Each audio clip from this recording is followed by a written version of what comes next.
ಈಗ ರಾಜ್ಯದ ಜನ ಡಿಸೈಡ್ ಮಾಡಬೇಕು. ನಿಮ್ಮ ಕ್ಷೇತ್ರದಿಂದ ನೀವು ಆಯ್ಕೆ ಮಾಡಿ ಕಳಿಸಿರುವಂಥ ಜನಪ್ರತಿನಿಧಿ ನಿಮ್ಮ ಕ್ಷೇತ್ರಗಳ ಸಮಸ್ಯೆಗಳನ್ನು ಎಷ್ಟರ ಮಟ್ಟಿಗೆ ಚರ್ಚೆ ಮಾಡ್ತಾ ಇದ್ದಾರೆ, ಎಷ್ಟರ ಮಟ್ಟಿಗೆ ನ್ಯಾಯ ಒದಗಿಸ್ತಾ ಇದ್ದಾರೆ ಅಂತ. ಬರೀ ಒಬ್ಬ ನಾಯಕನಿಗೆ ಸಲಾಮ್ ಹೊಡ್ಕೊಂಡು ಬರೀ ಅವೇ ವಿಚಾರಗಳನ್ನು ಇಟ್ಕೊಂಡು ನಿಮ್ಮ ಕ್ಷೇತ್ರಕ್ಕೂ ಅನ್ಯಾಯ, ನೀವು ಓಟ್ ಹಾಕಿದ್ದಕ್ಕೂ ಅನ್ಯಾಯ. ಜನ ಡಿಸೈಡ್ ಮಾಡಬೇಕಷ್ಟೇ. ಅನಿಲ್ ಅವರೇ, ಇವತ್ತು ರಾಹುಲ್ ಗಾಂಧಿಯವರು ಎತ್ತುತ್ತಿರುವಂಥ ಪ್ರಮುಖ ಪ್ರಶ್ನೆಗಳ ಬಗ್ಗೆ ಜನರಿಗೆ ಒಂದು ಸ್ವಲ್ಪ ಬೆಳಕು ಚೆಲ್ಲಿ. ಇವತ್ತು ಬಾರ್ಡರ್ ಸೇಫ್ ಆಗಿದೆಯಾ ಅನ್ನೋದು ಪ್ರಶ್ನೆ. ಆ ಒಂದು ವಿಚಾರವನ್ನು ಎತ್ಕೊಂಡು ರಾಹುಲ್ ಗಾಂಧಿಯವರು ಸದನದಲ್ಲಿ ಮಾತಾಡೋದಕ್ಕೆ ಹೊರಟರು. ಯಾಕೆ ಈ ವಿಚಾರ ಬಂತು ಅಂತಂದರೆ, ಸರಿಸುಮಾರು 13% ನಾವು ಡಿಫೆನ್ಸಲ್ಲಿ ಬಜೆಟನ್ನು ಇಟ್ಟಿದ್ದೀವಿ. ಹೋದ ಸರಿ it was 13%, this time we have kept about 15% the budget.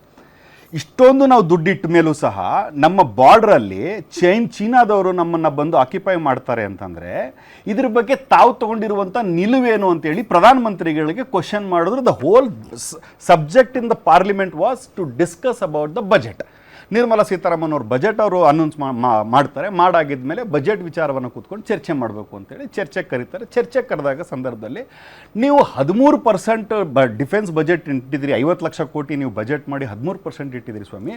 ಚೀನಾದವ್ರು ನಮ್ಮ ಒಳಗಡೆ ಬಂದಾಗ ನೀವು ಯಾವ ರೀತಿಯ ಸ್ಟೆಪ್ಸ್ಗಳನ್ನ ತೊಗೊಂಡಿದ್ದೀರಿ? ಯಾಕೆ ಅಂತಂದರೆ, ಇಂಥ ಮಹಾನ್ ವ್ಯಕ್ತಿಗಳು ಇಂಡಿಯನ್ ಆರ್ಮಿ ಒಳಗೆ ಸರ್ವ್ ಮಾಡಿರೋವಂಥವ್ರು ಬುಕ್ ಒಳಗಡೆ ಈ ಥರದ ವಿಚಾರಗಳನ್ನ ಬರೆದಿದ್ದಾರೆ.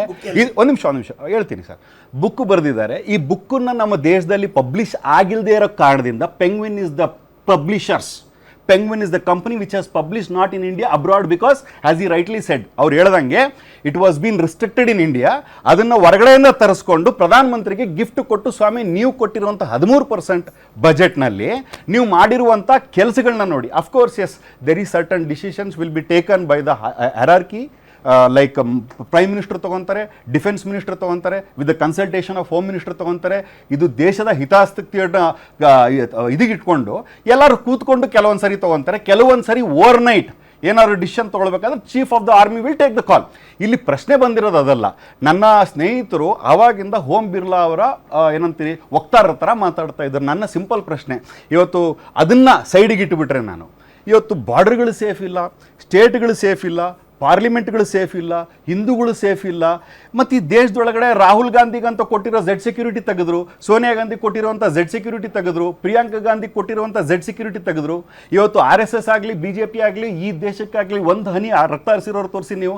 ಅದೇ ಈ ದೇಶಕ್ಕಾಗಿ ಮಿಡ್ದವರಾಗಿರ್ಬೋದು, ಯಾರು ಇಂದಿರಾ ಗಾಂಧಿ ಆಗಿರ್ಬೋದು, ರಾಜೀವ್ ಗಾಂಧಿ ಆಗಿರ್ಬೋದು, ಇವರಿಗೆ ಝೆಡ್ ಸೆಕ್ಯೂರಿಟಿ ಕೊಟ್ಟಿರೋದನ್ನ ನೀವು ತೆಗೆದುಬಿಟ್ಟು ಒಂದು ನಿಮಿಷ ಅಲ್ಲಲ್ಲ, ಥ್ರೆಟ್ ಅನ್ನೋ ವಿಚಾರ ಬಂದಾಗ ನಾನು ಹೇಳ್ತಾ ಇರೋದು. ಯಾಕೆ ಈ ವಿಚಾರ ಹೇಳ್ತಾ ಇದ್ದೀನಿ ಅಂತಂದ್ರೆ, ಒಬ್ಬ ಪ್ರಧಾನಮಂತ್ರಿ ಈ ದೇಶದೊಳಗೆ ಸೇಫ್ ಇಲ್ಲ, ಒಬ್ಬ ಹೋಮ್ ಮಿನಿಸ್ಟ್ರಿ ದೇಶದೊಳಗೆ ಸೇಫ್ ಇಲ್ಲ, ಒಂದು ಪಾರ್ಲಿಮೆಂಟ್ ಒಳಗಡೆ ಒಂದು ಅಧಿವೇಶನ ಸೇಫ್ ಆಗಿ ನಡೆಯಲ್ಲ ಅಂತಂದ್ರೆ ಇನ್ನು ದೇಶನ ಎಲ್ಲಿಯವರು ರಕ್ಷಣೆ ಕೊಡ್ತಾರೆ ಮೇಡಮ್? ಪ್ರಶ್ನೆ ಆಗ್ಬೇಕಾಗಿರೋದು ಇದು. ಈಗ ಅವ್ರು ಹೇಳಿದ್ರು ಏನಂತ, ಮಹಿಳಾ ಏನೋ MP ಗಳು ಬಂದ್ಬಿಟ್ಟು ದಾಂಧಲೆ ಮಾಡ್ತಾರೆ. ಮೇಡಮ್, ದೇರ್ ಆರ್ ಅಬೌಟ್ 7, ನಾನು ಹೋಗಿದ್ದೀನಿ ಪಾರ್ಲಿಮೆಂಟಿಗೆ, 7 ಲೇಯರ್ ಚೆಕಿಂಗ್ ಆಗುತ್ತೆ. ಈಗಿನ ಕಾಲದಲ್ಲಿ ಪ್ರತಿಯೊಬ್ಬರು ಕೆಮಿಕಲ್ ಮಿಶ್ರಣ ಆಹಾರ ತಿಂದು BP ಶುಗರ್ ಬಂತು ಅಂತ ಚಿಂತೆ ಮಾಡ್ತಾರೆ. 24 ಧಾನ್ಯಗಳನ್ನ ನೀರಿನಲ್ಲಿ ನೆನೆಸಿ ನೆರಳಿನಲ್ಲಿ ಒಣಗಿಸಿ ಮಣ್ಣಿನ ಮಡಿಕೆಯಲ್ಲಿ ಹದವಾಗಿ ಹುರಿದು ಸಾಂಪ್ರದಾಯಿಕ ಪದ್ಧತಿಯಲ್ಲಿ ತಯಾರಾಗಿದೆ ಜೀನಿ. BP ಶುಗರ್ ದೂರ ಆಗ್ಬೇಕು ಅಂದ್ರೆ ಪ್ರತಿದಿನ ಜೀನಿ ಕುಡಿಯಿರಿ. ಒಂದು ಪೆನ್ನು ಪೇಪರ್ ಬಿಟ್ರೆ ಇನ್ನೊಂದು ತಗೊಂಡು ಹೋಗಕ್ಕಾಗಲ್ಲ. ಏನ್ ಮಾತಾಡ್ತಾರೆ ಅವರು? ಒಂದು ಬುಕ್ ನ ತಗೊಂಡೋಗಿ ಪ್ರೆಸೆಂಟ್ ಮಾಡ್ತೀನಿ ಪ್ರೈಮ್ ಮಿನಿಸ್ಟರ್ಗೆ ಅಂತ ಹೇಳ್ತಾ ಇದ್ದಾರೆ. ಸರ್ ಒಂದ್ ನಿಮಿಷ ಸರ್, ಆಯುಧ ಇಟ್ಕೊಂಡು ದಾಳಿ ಮಾಡೋರು ಪ್ರತಾಪ್ ಸಿಂಹನ್ ಕಡೆಯಿಂದ ಲೆಟರ್ ತಗೊಂಡು ಹೋಗೋರು. ಒಂದ್ ನಿಮಿಷ ಕೇಳಿ ಹೇಳ್ತೀನಿ. ಒಂದ್ ನಿಮಿಷ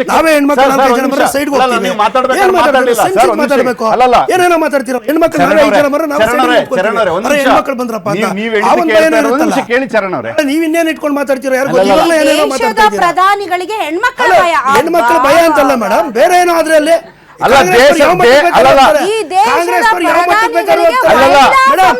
ಅಲ್ಲ ಪ್ರಧಾನಮಂತ್ರಿಗೆ ಕಾಂಗ್ರೆಸ್ ಹತಾಶೆಯಿಂದ ಯಾವ ಮಟ್ಟಕ್ಕೆ ಬೇಕಾದ್ರೂ ಹಲವಾರು ಪ್ರೂವ್ ಆಗಿಲ್ಲ. ನೀವು ದಯವಿಟ್ಟು ಒಂದ್ ನಿಮಿಷ ಚರಣ್, ಒಬ್ಬ ಮಹಿಳೆಯಾಗಿ, ನಾನು ಒಬ್ಬ ಮಹಿಳೆಯಾಗಿ ಮಹಿಳಾ ಸಂಸದರ ಬಗ್ಗೆ ವಿನಾಕಾರಣ ಬಾಯಿಗೆ ಬಂದಾಗ ಮಾತಾಡೋದನ್ನ ನಾನು ಎನ್ಕರೇಜ್ ಮಾಡಲ್ಲ. ನಮ್ಮ ಮಹಿಳಾ ಸಂಸದರುಗಳು ಅಲ್ಲಿ ಹೋಗಿರೋದು, ಅಲ್ಲಿ ಸಂಸತ್ಗೆ ಹೋಗಿರೋದು ಈ ದೇಶದ ಜನ ಅವರನ್ನ ಆಯ್ಕೆ ಮಾಡಿದ್ದಕ್ಕೆ ಹೊರತು ನೀವು ಸುಖ ಸುಮ್ಮನೆ ಅಲ್ಲಿರುವಂತಹ ಮಹಿಳಾ ಸಂಸದರ ಮೇಲೆ ಆರೋಪ ಹೊರಿಸೋದು ನಾನು ಮಹಿಳೆಯರನ್ನ ಯಾವುದೇ ಕಾರಣಕ್ಕೂ encourage ಮಹಿಳಾ ಮಾಡಲ್ಲ. ಸಂಸದರನ್ನ ಮುಂದಿಟ್ಕೊಂಡು ಸುಮ್ನೆ ಬೇರೆ ಏನೋ ಮಾತಾಡೋದಕ್ಕೆ plan ಏನು ಇಲ್ಲ ಅದಕ್ಕೆ ಅಂತ ಕರೆದಿದ್ದಾರೆ ಅಂತ ಹೇಳಿದ್ದಾರೆ. ಮಹಿಳಾ ಸಂಸದರ ಬೇರೆ ಏನೋ ಆಶ್ರಯ sketch ತಗೊಂಡು ಇಟ್ಟಿರೋದು ಅಂತ. ಸತ್ಯವನ್ನ ಅದು ಬಿಟ್ಟು ಮರೆಮಾಚೋ ಬೇರೆ ಕೆಲಸ ಏನೇನೂ ಇಲ್ಲ. ಮಾಡಬೇಡಿ. ಏನ್ ಮಹಿಳೆಯರನ್ನ ಮುಂದಿಟ್ಕೊಂಡು ಅಂದ್ರೆ ಬೇರೆ ಏನೋ ಮಹಿಳೆಯರು ಮಾಡ್ರಪ್ಪ. ಅಷ್ಟು ವೀಕಾ? ವೀಕ್ ಅಂತಲ್ಲ. ಏನ್ ಮತ್ತೆ ಮಹಿಳೆಯರನ್ನ ಮಹಿಳೆಯರನ್ನ ಮುಂದಿಟ್ಕೊಂಡು ಕಳ್ಸೋಂಥದ್ದು ಅಂದ್ರೆ ಏನಿತ್ತು? ಬೇರೆಯವ್ರು ಯಾಕೆ ಏನು ಬರ್ಲಿಲ್ಲ? ಮಹಿಳೆ- ಬೇರೆಯವ್ರು ಯಾಕೆ ಏನ್ ಬರ್ಲಿಲ್ಲ? ಮಹಿಳೆಯರನ್ನ ಮತ್ತೆ ಮುಂದಿಟ್ಕೊಂಡು ಅದನ್ನೇ ಹೇಳ್ತಾ ಇರೋದು ಮೇಡಮ್. ಏನೋ ಇದೆ ಅಲ್ಲಿ. ಏನೋ ಇದೆ. ಅದು ಅವ್ರ ಗಮನಕ್ಕೆ ಬಂದಿದೆ, ಅವ್ರು ಬೇಡ ಅಂತ ಹೇಳಿದ್ದಾರೆ. ಮಹಿಳೆಯರು ಅಂದ್ರೆ ಏನೋ ಅಷ್ಟು ಇದೆ, ಅವ್ರಿಗೆ ವೀಕಾ? ಏನೋ ಗಮನಕ್ಕೆ ಗಂಡಸರು ಬಂದಿದೆ. ಅಂದ್ರೆ ಅಷ್ಟು ಗ್ರೇಟಾ? ಗಂಡಸರು What ಅಂತ is great your ಅಂತಾರೆ. mindset? ನಾನು ಹೇಳ್ತಾ ಇರೋದು ನಿಮ್ ನೀವು- mindset ಏನು? ಮೇಡಮ್, ನೀವು ನೋ, ಮಹಿಳೆಯರನ್ನ wrong ಮುಂದಿಟ್ಕೊಂಡು interpret ಮಾಡ್ತಾ ನನಗೆ ಇದ್ದೀರಾ. ಉತ್ತರ ಕೊಡಿ. ಏನ್ ಮಹಿಳೆಯರನ್ನ ಆಯ್ತು, ನೀವು ಮುಂದಿಟ್ಕೊಂಡು wrong ಅಂದ್ರೆ? interpret ಮಾಡ್ತಾ ನೋ, ಇದ್ದೀರಾ. ಹೇಳಿ. ನಾನು ಹೇಳ್ತಾ Correct ಇದ್ದೀನಲ್ಲ, me if ಅಲ್ಲಿ I'm ನಡೆದಿದ್ದೇನು? wrong. ಅಲ್ಲಿ ನಡೆದಿದ್ದೇನು? ಮಹಿಳೆಯರನ್ನ ಮುಂದಿಟ್ಕೊಂಡು ಅಂದ್ರೆ ಅರ್ಥ ಏನು? ಯಾಕೆ ಬಿಟ್ರು? ಇವ್ರೇನ್ ಮಾಡ್ತಾ ಇದ್ರು? ಅದೆಲ್ಲ ಇವ್ರೇನ್ ಮಾಡ್ತಾ ಯಾಕೆ ಇದ್ರು? ಯಾಕೆ ಬರ್ಲಿಲ್ಲ? ಮಹಿಳೆಯರು ಗಂಡಸರಷ್ಟೇ ಸಮರ್ಥರಲ್ವಾ? ಸಮರ್ಥರಲ್ಲ ಅಂತ ಹಾ, ಹೇಳಿಲ್ಲ. ಮತ್ತೆ? ನಾನು ಹೇಳಿದಿನ? ಇವತ್ತು ನಾನು ನೀವು ಹೇಳೇ ಇಲ್ಲ. ಸಿದ್ಧಾಂತ ನಾನು ಹೇಳೇ ಇಲ್ಲ. ಬಾವಿಗಿಳಿದ್ರಲ್ಲ? ನಾನು ಎಲ್ಲಿ ಹೇಳಿದ್ದೀನಿ? ಅದು ಥ್ರೆಟ್ಟಾ? ಮೇಡಮ್, ನಾನು ಹೇಳೇ ಇಲ್ಲ. ಥ್ರೆಟ್ಟಾ ಅದು? ನಾನು ಹೇಳಿದ್ದೀನಿ. ಮಹಿಳೆಯರನ್ನ ಮುಂದಿಟ್ಕೊಂಡು ಥ್ರೆಟ್ ಅಂತಲ್ಲ. ಮಹಿಳಾ ಸಂಸದರು ಅಂತಂದ್ರೆ ಮೇಡಮ್, ಅಷ್ಟು ಅಸಮರ್ಥರು, ಪುರುಷ ಸಂಸದರು ಅಂದ್ರೆ ಅಷ್ಟು ಗಟ್ಟಿತನ, ಅವರು ಗಂಡಸರು, ಹಿಂಗಾಗಿ ಅವ್ರು ಗ್ರೇಟ್. ನಾನು ಅಸಮರ್ಥರು ಅಂತ ಹೇಳಿದ್ನ? ಮತ್ತೆ ಮಹಿಳೆಯರನ್ನ ಮುಂದಿಟ್ಕೊಂಡು ಅಂದ್ರೆ ಏನ್ರಿ? ಮಹಿಳೆಯರ ಮುಂದೆ ಬಿಟ್ಟು ಇವ್ರು ಯಾಕೆ ಬರ್ಲಿಲ್ಲ? ಮುಂದೆ ಇವ್ರು ಯಾಕೆ ಬಿಟ್ಟಂದ್ರೆ ಏನ್ರಿ? ಅವ್ರು ಸಂಸದರು. ಇವರು There is ಇವರು no ಗೊತ್ತಲ್ಲ. men or ಇವರು women. ಮಾತಾಡ್ಬೇಕು, ಇವರು ಬರ್ಬೇಕು, ಅವ್ರು MP ಬರ್ಬೇಕು. ಗಳು ಯಾಕೆ ಬರ್ಲಿಲ್ಲ? MP ಏನಿತ್ತು ಗಳು ಉದ್ದೇಶ? ಚುನಾಯಿತ ಉದ್ದೇಶ ಏನಿತ್ತು? ಜನಪ್ರತಿನಿಧಿಗಳು ಅವರು. ಉದ್ದೇಶ ಏನಿತ್ತು? ಮಹಿಳೆಯರಲ್ಲ, ಪುರುಷರಲ್ಲ. ಮತ್ತೆ ಏನೋ ಈ ಬಂದಿರುತ್ತಲ್ಲಿ. ದೇಶದ ಏನೋ ಇರುತ್ತೆ ಪ್ರಧಾನಿಯಾಗಿ ಉದ್ದೇಶ ಅಂತ. ಇಂದಿರಾ ಗಾಂಧಿ ಅವರು ಉಕ್ಕಿನ ಮಹಿಳೆ ಅಂತ ಅನ್ಸ್ಕೊಂಡಿದ್ದಾರೆ. Madam, There is no difference between ಯಾರು men and ಮಹಿಳೆಯರು women. ಯಾರು ಮಹಿಳೆಯರನ್ನ ನಾವೇನ್ ಇದ್ ಮಾಡ್ತಾ ಇಲ್ಲ. ನನ್ನ time ತಗೊಂಡ್ಬಿಟ್ರು ಅವ್ರು. ಒಂದ್ ನಿಮಿಷ No, ಒಂದ್ ನಿಮಿಷ I will not encourage. ಮಹಿಳೆಯರನ್ನ ಮುಂದಿಟ್ಕೊಂಡು, ನೀವು ಅಸ್ಯೂಮ್ ಮಹಿಳೆಯರನ್ನ ಮಾಡ್ಕೊಂಡ್ರೆ ಐ ನಾಟ್ ರೆಸ್ಪಾನ್ಸಿಬಲ್. ಇಡೀ ದೇಶವನ್ನ ಮುನ್ನಡೆಸಿದ್ದಾರೆ ಮಹಿಳೆಯರು. ನಾನು ಮೇಡಮ್, ನೀವು ಅಸ್ಯೂಮ್ ಮಾಡ್ಕೊಂಡ್ರೆ ನಾನೇನು ನೀವ್ ಹೇಳಿದ್ದು ಚಾನಲ್ ನಡೆಸ್ತಾ ಇದ್ದೀರಾ? Correct me. ಅದೇ, ನೀವು ಚಾನಲ್ ನಡೆಸ್ತಾ ನೀವು ಇದ್ದೀರಾ? ಮಹಿಳೆಯರನ್ನ ಮುಂದಿಟ್ಕೊಂಡು ಹಂಗಂತೇನಿಲ್ಲ. ಅನ್ನೋ ಪದಕ್ಕೆ ನೋಡಿ ಉತ್ತರ ಮೇಡಮ್, ಕೊಡಿ. ದಯವಿಟ್ಟು ಅರ್ಥ Correct ಮಾಡ್ಕೊಳ್ಳಿ. ಮಾಡಿ ನಾನು ನನ್ನನ್ನ. ಹೇಳಿದ್ ನಾನು ಹೇಳಕ್ ಬಿಟ್ರೆ ಅಲ್ವಾ? ನಾನು ಹೇಳಕ್ ಬಿಟ್ರೆ ಅಲ್ವಾ? ನೀವು ಸೆಂಟ್ರಲ್ ನಿಲ್ಸಿದ್ರೆ ಬೇರೆ ಅರ್ಥ ಹೋಗುತ್ತಲ್ಲೇ. ಚರಣ್ ಅವರೇ, ಒಂದ್ ನಿಮಿಷ. ಅಲ್ಲಿ ಏನಿತ್ತು? ಮಹಿಳೆಯರು ಬಂದಿದ್ದಾರೆ, ರಾಹುಲ್ ಬೇರೆ ಗಾಂಧಿ ಇನ್ಯಾವುದೋ ಮುಂದೆ ನಿಂತ್ರೆ ಅದು ಆಗೋದು ಅಂತ. ಗಂಡಸ್ತನದ ಪ್ರತೀಕ. ಅದೇ ಪ್ರಿಯಾಂಕಾ ಗಾಂಧಿ ಮುಂದೆ ನಿಂತುಬಿಟ್ರೆ ಮಹಿಳೆಯರನ್ನ ಮುಂದಿಟ್ಕೊಂಡು ಅಂತ. ನಾನು ಹೇಳ್ದಾ? Correct me. Then you have to leave. Let me correct.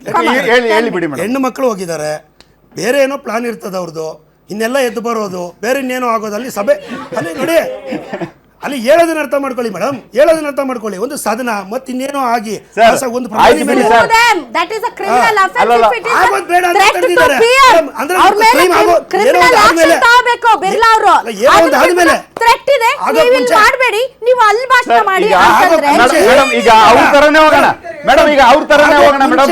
ಆಗೋಕ್ ಮುಂಚೆ ತಡಿಯೋದು ಬೆಟ್ರ, ಆದ್ಮೇಲೆ ಅಲ್ಲಲ್ಲ, ಆಮೇಲೆ ಆಯ್ತು. ಈಗ ಚರಣ ಹೇಳಿ ಯಾರಿಂದ ಇದೆ ಅಂತ. ಬರ್ಬೇಕಲ್ಲ ತನಿಖೆ. ಮೇಡಮ್ ಈಗ ಒಂದ್ ನಿಮಿಷ ಮೇಡಮ್. ತನಿಖೆ ನಡೀತಾ ಇದೆ, assume ಮಾಡ್ಕೊಂಡ್ಬಿಟ್ರು ಅವ್ರು. ರಾಧಾ ಅವರೇ, ಒಂದೇ ನಿಮಿಷ, ನನಗೆ ಒಂದೇ ನಿಮಿಷ. ತನಿಖೆ ಮಾಡಿ assume ಮಾಡ್ಕೊಂಡ್ಬಿಟ್ರು.